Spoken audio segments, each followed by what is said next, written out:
Ambalima bamananga mena malikono ani maliko kan foli ani walimando be kata aw kelengelena bela jelima aw bisimila ko bi bamananga kuna foni sorolen keneka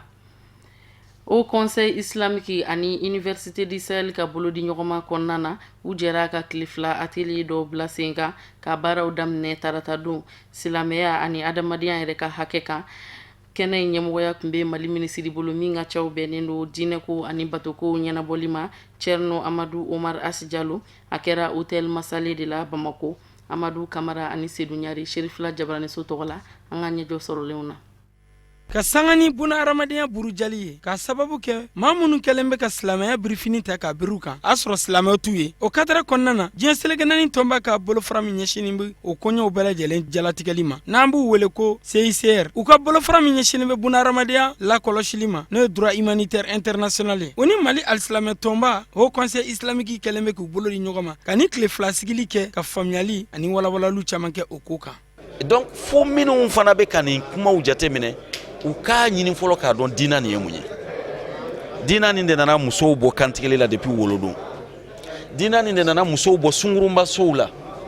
diina nin de nana fɔ ko n'aw bɛ kɛlɛkɛyɔrɔ la ni juguw bin n'aw kan parce que jihadi nin o fana tɛ fɔ ka ɲɛ jihadi tɛ ko silamɛ bɛ wuli ka taa kɛlɛ kɛ jihadi ye de ko aw ka se k'aw yɛrɛ nin tanga ni kafiriw binna aw kan silamɛya kɛlen ka triomphe Maka ni Madina Rasulullah sallallahu alaihi wasallam ko ako o kɛlɛ o banna sisan jihadi kɛlɛ ye maa silamɛ bɛ kɛlɛ min k'i yɛrɛ kan pour que ka se k'i nun dungo ko kisi o kana kɛ i ma sababu jugu ye ka taa tasuma na o jihadi de bɛ yen bi donc minnu bɛ bɔnbu ciw ni fɛnw na ni harisa anw bɛ k'a fɔ journaux ni fɛnw na jihadi su tɛ u ka ta u tɔgɔ ma diina nin tɔgɔ kana tiɲɛ u ka ni sigili min daminɛna bi n'a bɛ taa kuncɛ sini a bɛna kɛ fɛn ye Mali alisilamɛw ani université arabophone minnu bɛ Mali kɔnɔna na u k'u hakili jagabɔ bilasiraliw ta siraw la waleyaw kan waleya minnu bɛ nin taabolo jugu in kɔn Cerno Asijalo ale ye Mali minisiri min cɛsirilen bɛ diinɛko ani an ka laadalakow ma an bɛ tɔnsigi min na bi hadamadenya gasi sigili gɛlɛya b'a la i n'a fɔ gɛriw n'a ɲɔgɔnna silamɛya o ni silamɛya bɛ cogo di c'est à dire hadamadenya bonya degun kɔnɔ i n'a fɔ kɛlɛkɛyɔrɔw la silamɛya bɛ mun fɔ kan silamɛya ka miiriya ye mun ye donc n y'a ɲɛfɔ mɔgɔw ye k'a fɔ fɛn dɔ dogolen don kuma kɔrɔ fo an k'o fɔ o ye de parce que an ɲɛ b'a la kɛlɛw bɛ futinɛw bɛ yɔrɔ caman na a fɔlen don ko futinɛ ninnu kɛlen don ni silamɛya de ye n'i ye Syrie Irak hali Mali kɔrɔn yanfɛla et j'ai dit non o tɛ tiɲɛ ye silamɛw tɛ silamɛya tɛ diina ye min bɛ maa wɛrɛ nin bɔ janko ka taa bagama k'a nin bɔ parce que n'i ye silamɛ faga misiri kɔnɔ c'est que ko wɛrɛ b'i kɔnɔ n'o tɛ misiri ye silamɛya taamasere fɔlɔ ye Ala ka du don diɲɛ seleke naani tɔnba a ka nin kulu in n'o ye CICR ye ka fara Mali alisilamɛ tɔnba kan n'o ye Haut Conseil islamique ye ani Université du Sahel maaw u bɛɛ lajɛlen dalen b'a la k'a fɔ ko an bɛ don min na ko bi ko alisilamɛya ko a ka kan ka ko k'a jɛ tɔgɔ jugu min b'a la o bɔ a la ni ka nin barodalasigi in sigi walasa fɛɛrɛ ani dabaliw ka sɔrɔ o waleya jugu in na diɲɛ kɔnɔ nka kɛrɛnkɛrɛnnenya la Mali kɔnɔna na Amerikikaw ka lasigidenso min b'an fɛ Mali jamana kɔnɔ yan nɔ u ka adamadenya dɛmɛli jɛkulu u y'u jɔ ni projet dɔ musakaw ye i n'a fɔ san o san sefa wari miliyɔn 25 o de kɛra musaka bɔtaw ye ɲinan san na Sherifila Jabaraniso tɔgɔ la an ka ɲɛjɔ sɔrɔlenw na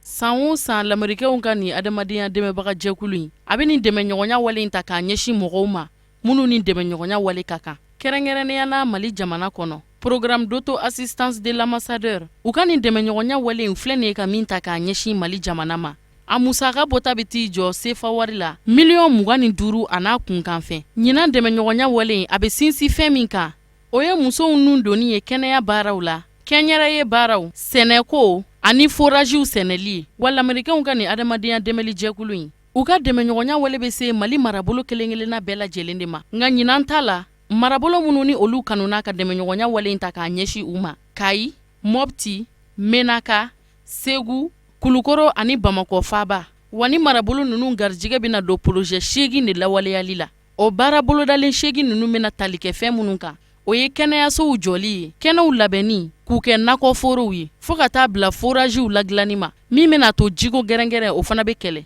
kɛnɛ in kan hakili jigin kɛra san tɛmɛnin baaraw la o dantigɛliw kɔnɔna na o b'a jira k'a fɔ forage caaman olu de sera ka lawaleya min kɛra sababu ɲuman ye musow ani denmisɛnninw ma jiko gɛrɛngɛrɛnya u ka kɛlɛ ka bɔ u da la wa lujuratɔw ka jɛkulu fana ɲɛmayaso y'a jira k'a fɔ ko san tɛmɛnenw dɛmɛɲɔgɔnya wale bonyana olu fana kan bari olu y'a jɔda belebele ye jɛkulu minnu ni olu garijigɛ donna ni dɛmɛɲɔgɔnya wale in na olu fana y'u ka nisɔndiya jira kosɛbɛ wa a kelen kelen bɛɛ lajɛlen ka maa kun bɛ kɛnɛ kan sanni ka ni dɛmɛɲɔgɔnya wale kɛnɛ in kun cɛ lajɛlifɛn dɔw fana tara k'u ɲɛsin falatɔ fila ma ani jɛkulu seegin minnu fana ni olu garijigɛ donna ni dɛmɛɲɔgɔnya wale la ni ka labana k'olu fana ka donbolo di u ma nisɔndiyara nin ko in na kosɛbɛ ambassade Amérique ye dili min kɛ u ye projet minnu financer ko ka musow ni denmisɛnninw ani lujuratɔw u dɛmɛ yala o bɛ se ka bolodayɔrɔ sɔrɔ o bolodayɔrɔ sɔrɔli pour que o bɛ se k'u nafa a bɛ mɔgɔ wɛrɛ fana nafa dɛmɛ min kelen min filɛ nin a kan ka taa minnu ma olu kan ka se ka baara k'a ɲɛ ka don yɔrɔ la min b'a to u bɛ min kɛla a bɛ se ka kɛ ko mɛta ye min b'u nafa min bi en tout cas kɛ baara kunda ye min b'a to u tɛ delili kɛ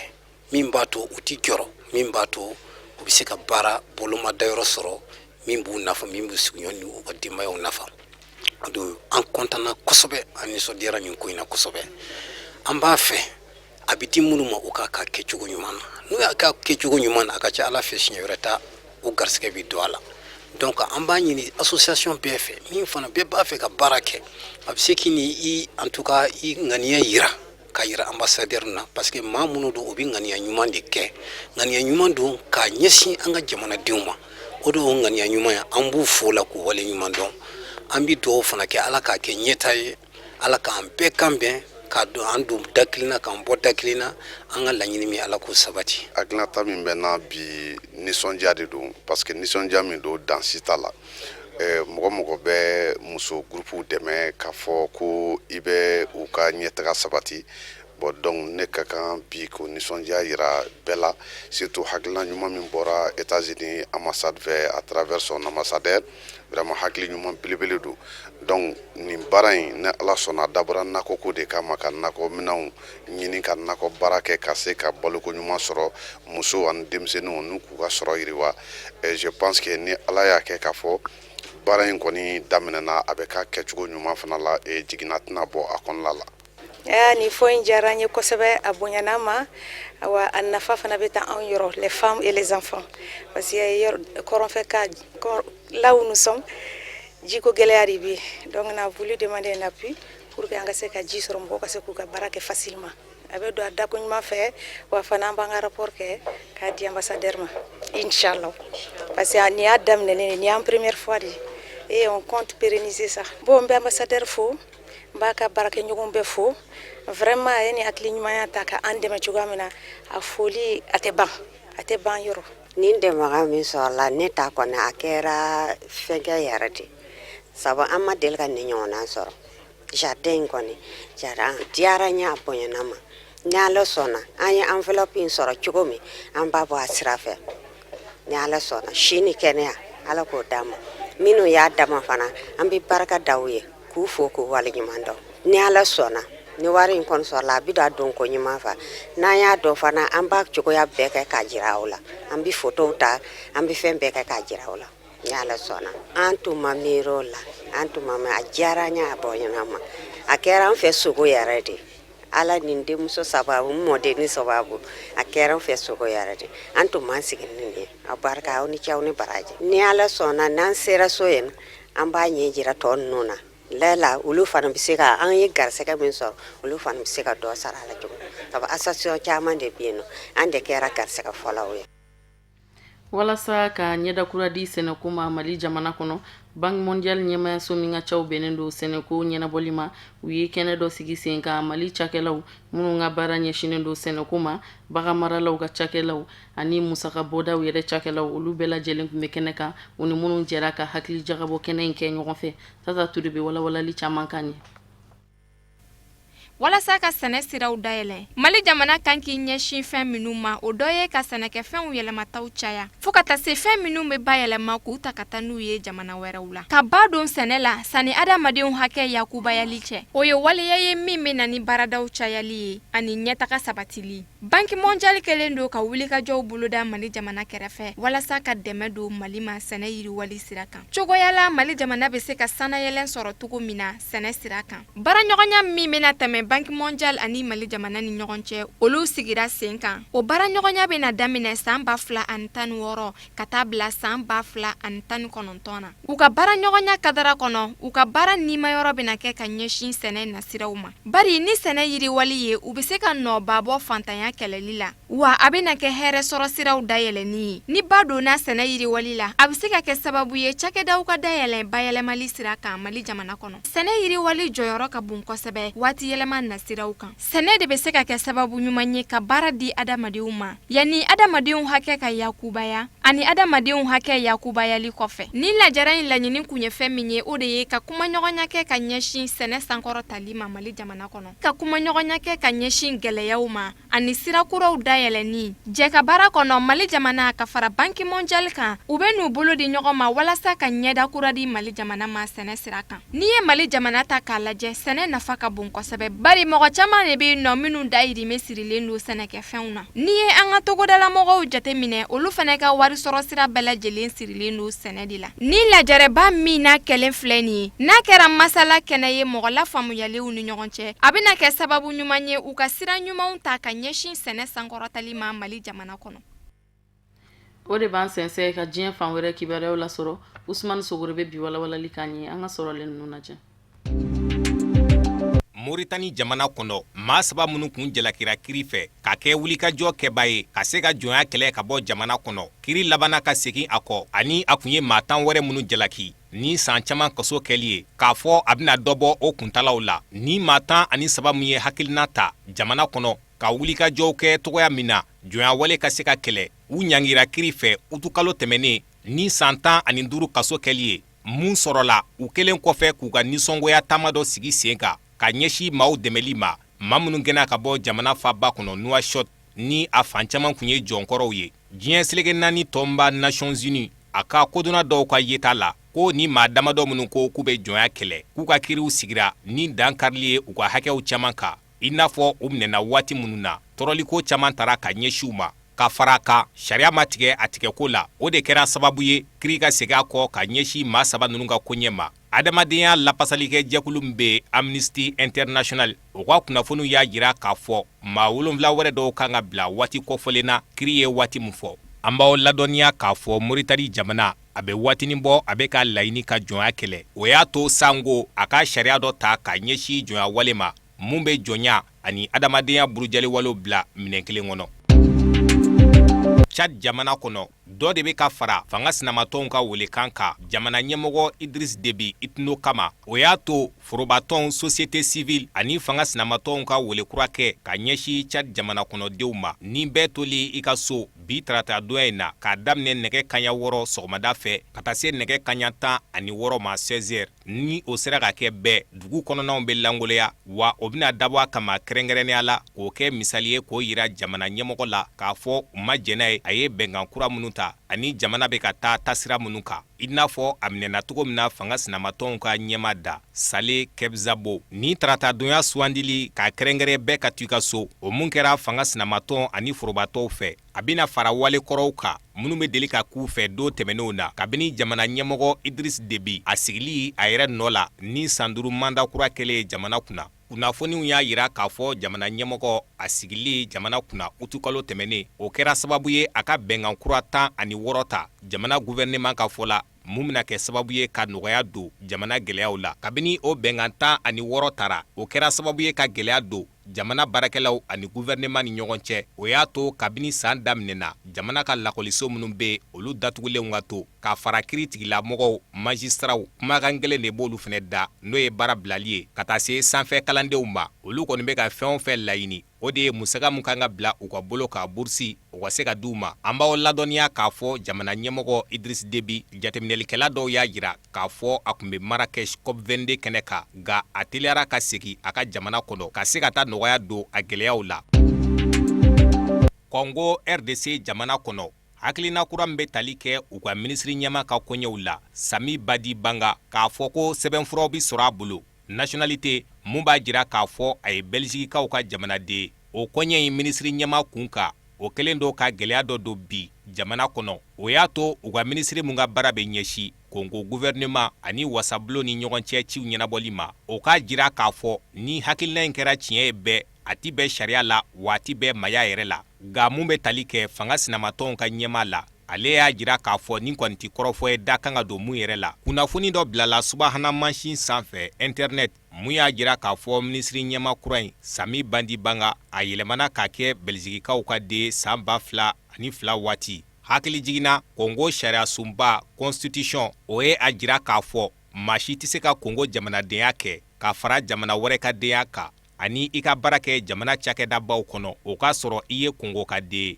maa min ye kala don nin ko in na ka yuguba dɔgɔkun tɛmɛnen o ye Congokaw ka minisiri ye u ka minisiri mun ka baara bɛ ɲɛsi gouvernement ani wasabulon ni ɲɔgɔn cɛ ci ɲɛnabɔliw ma k'a jira k'a fɔ gɛlɛya bɛ minisiri ɲɛma ka jamanadenya fila la wa a ti bɛn sariya la a ti bɛn adamadenya la ani k'a jira k'a fɔ minisiri ɲɛma in olu teri do maaba do nka a ka nin waleya in kɔni a bɛna gɛlɛyaw don wasabulon kɔnɔ ale kɔni ɲɛ bɛ mun na teliya la o de ye minisiri ɲɛma in a ka se ka jɛ Belgikikaw ka denya kɔ k'a ɲɛsi Congo jamana baaraw ma fanga sinamatɔnw ka ɲɛma ka fɔ la Jose Makila ale y'a jira k'a fɔ kɔrɔfɔ min kɔni bɛ bi kɔrɔfɔ tɛ da yɛrɛ kan ka don mun na sabula ka da kan kabini san 2007 waatiw la u ka wasabulo Assemblée nationale a kɛlen bɛ ka jɛ di ni baara dɔ kɛli ye mun b'a to Congo ka den i bɛ se ka jamana wɛrɛ ka jamanadenya sɔrɔ k'a sɔrɔ i bolo ma bɔ Congo jamana ka baaraw la wa ale ka faamu ani a ka yeta la kabini o bɛnkan kura in taara bɛɛ u ka wasabulo fɛ Assemblée nationale san 2007 waatiw la a ma wuli fɔlɔ o b'a jira k'a fɔ nin koɲɛ ye minisiri ɲɛma kun kan ko langolo don ani ni ɲɛsi kan ka kɛ fɛn ma o ye jamana sariya sunba ye constitution o mun n'a ni wasabulo ka bɛnkan ti ɲɔgɔn sɔsɔ ale kɔni bɛ mun dɔn u ka minisiri ɲɛma kura to ye a ka tɛmɛ ni a ka baaraw ye. Zimbabwe jamana ɲɛmɔgɔ Robert Mugabe ani jamana ŋanakɔrɔ dɔw ye ɲɔgɔn ye dɔgɔkun tɛmɛnen minnu kɛra sababu ye ka kɛlɛw kɛ walasa jamana bɛ se k'a ka yɛrɛma hɔrɔnya sɔrɔ independence jamana ɲɛmɔgɔ Mugabe ani o ŋanakɔrɔ ninnu ka ɲɔgɔn ye senfɛ a ye a jiru la k'a fɔ waati dɔ bɛ ka surunya u ka se ka ɲɛma kura sɔrɔ u ka fanga ɲini jɛkulu la nka ale yɛrɛ bɛna fanga bila san 7 ɲinan kɔfɛ n'o bɛ taa bɛn san 2023 waatiw ma kunnafoniw y'a jira k'a fɔ jamana ɲɛmɔgɔ ka fɔ la laɲini minnu tun bɛ ale bolo ka ɲɛsi Zimbabwe jamana ma ale bɛ se k'a fɔ bi ko bɛɛ lajɛlen dafara sabula ale ka laɲini belebeleba dɔ kun ye ka se ka se sɔrɔ Anglɛw ani Lamɛrikikaw ka a ka jamana kɔnɔ jamana ɲɛmɔgɔ ɲani a ka taa se a ka sɛgɛnnafiɲɛbɔ waatiw ma a kɔni ye a jira a ka fanga ɲini jɛkulu la ZANU-PF k'a fɔ ale bɛna k'u ka cɛ bɔ ye mun bɛ tali kɛ jamana ɲɛmɔgɔ ɲini kalata baaraw la n'a kan ka sigi sen ka san 2018 waati la Robert Mugabe ani ŋanakɔrɔw ka ɲɔgɔn ye senfɛ a ma gɛlɛyaw dogo mun talen do ka ɲɛsi jamana ma bi kɛrɛnkɛrɛnnenya la ka ɲɛsi sɔrɔ binaku ma ani gɛlɛya wɛrɛ minnu bɛ ani diɲɛ jamanabaw ni ɲɔgɔn cɛ n'o bɛ san 15 bɔ bi ɲɔgɔn ye senfɛ jamana ɲɛmɔgɔ a y'a da don jɔrɔna ko wɛrɛ mun na o bɛ tali kɛ farafarali min bɛ ka don u ka fanga ɲini jɛkulu kɔnɔ ZANU-PF an b'aw ladɔnniya k'a fɔ Botswana jamana ɲɛmɔgɔ Ian Khama sɛptamuru kalo tɛmɛnen a y'a ɲini Robert Mugabe fɛ a ka fanga bila walasa jamana ka se ka fiɲɛ kura sɔrɔ o kɔni kɛra kɔrɔfɔ ye mun binna Robert Mugabe da kan sabula a kun ma sigi n'a ye k'a fɔ Botswana jamana ɲɛmɔgɔ a kun bɛ sɔn k'a da don ni ɲɔgɔnna kuma si la kunnafonidilaw ɲɛkɔrɔ. sananga bi bamananga kunnafoni sɔrɔlenw kɛnɛ kun cɛ an bɛ dɔ fɔ kɛnɛya bunakun kan jiriden o nafa ka bon kosɛbɛ adamaden balofɛnw na sabu vitamine caman o de bɛ sɔrɔ a la nka o n'a ta bɛɛ a bɛ se ka degun belebele olu lase jabɛti tɔw de ma walasa an ka se ka caman faamuya o koɲaw la Tata Ture a n'a ka jatala Muhamɛd Sidibe u sera ka barodasigi dɔ kɛ ni kɛnɛya tigilamɔgɔw ye an ka ɲɛ jɔ o sɔrɔlen ninnu na. Jabɛti kasara ka bon kosɛbɛ sabula a yɛrɛla ka fɔ mɔgɔ miliyɔn caman bɛ bɔnɛ ani na san o san ka sababu kɛ jabɛti o kama walasa ka an ka kɛnɛya matarafa ani k'an kisi ka bɔ jabɛti kɔlɔlɔ ma a bɛ ɲini jabɛti tɔw fɛ u k'u janto jiriden duntaw la kɛrɛnkɛrɛnnenya la minnu sukaro ka bon. Mais ni jabɛti bɛ mɔgɔ min na an b'a fɔ tuma dɔ la u kana sukoromafɛnw dun u kana dun parce que n'u b'a dun sukaro bɛ yɛlɛn kojugu i b'a sɔrɔ u bɛ ka fura min d'a ma o furakɛli bɛna gɛlɛya parce que fura tɛna labɔli kɛ fura dabɔra de dumuni kama ni e taara sukoromafɛn dun ka fara a kan e dun m'o fɔ dɔgɔtɔrɔ ɲɛna donc fura bɛ dɛsɛ sukaro bɛ caya o cayali fana a bɛ na ni tiɲɛni ye kɔfɛ o de la min ka ɲi jabɛtitɔw ma tuma dɔ la an b'o fɔ mɔgɔw ɲɛna fɛn dɔw bɛ yen n'i y'a dun a tɛ foyi kɛ jabɛtitɔw la sisan jabɛtitɔ kan ka ninnu de dun ka caya n'o ye nakɔfɛnw ye a nakɔfɛn kɛnɛmanw ye a b'i n'a fɔ tamati b'a la salati b'a la ani salati sugu dɔw bɛ yen o t'an bara yan nɔ a bɛ tubabu bara olu b'a la nakɔfɛnw kan poivron b'a la concombre b'a la olu bɛɛ ka ɲi ani haricot vert ninnu i m'a ye haricot vert sukaro ɲɛnama t'o la i bɛ se ka ninnu dun walima sɔ u ka haricot vert sugu dɔw fana bɛ yen n t'a dɔn n'a bɛ Mali la ou bien n'a tɛ Mali la nin bɛɛ ka ɲi nakɔfɛn ninnu fɛn kɛnɛma ninnu concombre ninnu salati ninnu sukaro bɛrɛ t'o la hali n'i bɛ tile ka dun a tɛ sukaro yɛlɛ a ka ɲi farikolo ma parce que farikolo ka baarakɛ minɛn dɔw de don donc an kan ka ninnu de dun ka caya mais image dɔw bɔra yan n'o ye avocat ye an b'a fɔ ko sukaro t'a la mais tuma dɔ la anw bɛ tulu de caya kojugu n'u bɛ avocat dilan donc u kana tulu caman k'a la n'u ma tulu caman k'a la u bɛ se ka avocat dun bien sukaro t'a la a ka ɲi farikolo ma sukaro ɲɛnama t'a la quoi mais n'o ye jirimafɛnw ye an b'a fɔ k'u kana jirimafɛn caman dun n'i y'a lajɛ jirimafɛnw a sukaro fana tɛ kelen ye sisan bon nin ye tubabu jiridenw ye mais a dɔw bɛ an fɛ yan sisan n bɛ se ka pomme ta pomme bɛ an fɛ yan dɔw bɛ jabɛti b'u la u bɛ taa pomme den 2 ou bien den 3 bɛɛ dun e b'a dɔn pomme den kelen in sukaro gramme 20 de b'a la e dun ma kan ka tɛmɛ i ka dumuniw kɔfɛ dumuniw kɛlen kɔfɛ i ma kan ka tɛmɛ gramme 20 walima gramme 10 kan n'i taara pomme den 2 dun yɔrɔ o b'a yɛlɛn kojugu dɛ i ma kan ka tɛmɛ pomme den kelen kan walima lemuruba den kelen walima namasa den kelen munna an b'a fɔ walima n'i taara a bɛɛ dun ka fara ɲɔgɔn kan parce que dɔw bɛ yen n'i ko pomme den kelen namasa den kelen walima lemuruba den kelen o bɛ taa a bɛɛ de dun donc n'i y'a bɛɛ dun c'est comme i ye caman dun donc sukaro bɛ yɛlɛn kosɛbɛ donc n'o kɛra a bɛ se ka na ni tiɲɛni ye donc o de la an b'a fɔ k'u ka hakili to o jiriden ninnu na n'i bɛ fɛ ka raisin dun raisin den dama dama den 10 kana tɛmɛ den 10 kan den 5 den 6 kana tɛmɛ den 10 kan n'i bɛ fɛ ka poire fana dun kana tɛmɛ 1 kan pomme bɛ ten n'i bɛ fɛ ka zɛrɛn fana dun fitinin assiette kan nin tɛ dɔwɛrɛ ye pour que mɔgɔw k'a lajɛ k'a fɔ ko dɔgɔtɔrɔ ko ne kana tɛmɛ fitinin kan i m'a ye lemuruba ye den kelen ye ninnu ye fraises ye mais a man ca an fɛ yan nin ye melon ye melon kɔni bɛ siran yan donc melon fana i b'a tigɛ fo tigɛ ko dama dama i bɛ fitinin de ta o la k'a dun ani nin ye jabibi ye o bɛ min wele ko anana o fana i bɛ se ka a mankan tigɛ 4 i bɛ fɛngɛ dun parce que pourquoi farikolo bɛ baara kɛ ni nin fɛn ninnu fana ye n'i ko a tigi ma i kana maga la pewu a bɛ se ka tɔɔrɔ fitinin lase farikolo ma tɔɔrɔ yɛrɛ tɛ hali n'i ma maga la a tɛ problème lase mɔgɔ ma mais comme nɛgɛmafɛn ninnu fana don farikolo fana bɛ baara kɛ n'a ye u bɛ se ka fitinin dun mais u kana caman dun i m'a ye papaye fana comme papaye tɛ kelen ye dɔw bɛ kɛ belebeleba ye dɔw ma bɔn kosɛbɛ minnu ma bɔn kosɛbɛ i bɛ se ka tigɛ 2 ye ka nin ɲɔgɔnna dɔɔnin dun mangoro fana ni ninkurunin de don i bɛ se ka 1 dun mais ni kumaba bɛ don i b'a tigɛ tranche i bɛ tranche fitinin de dun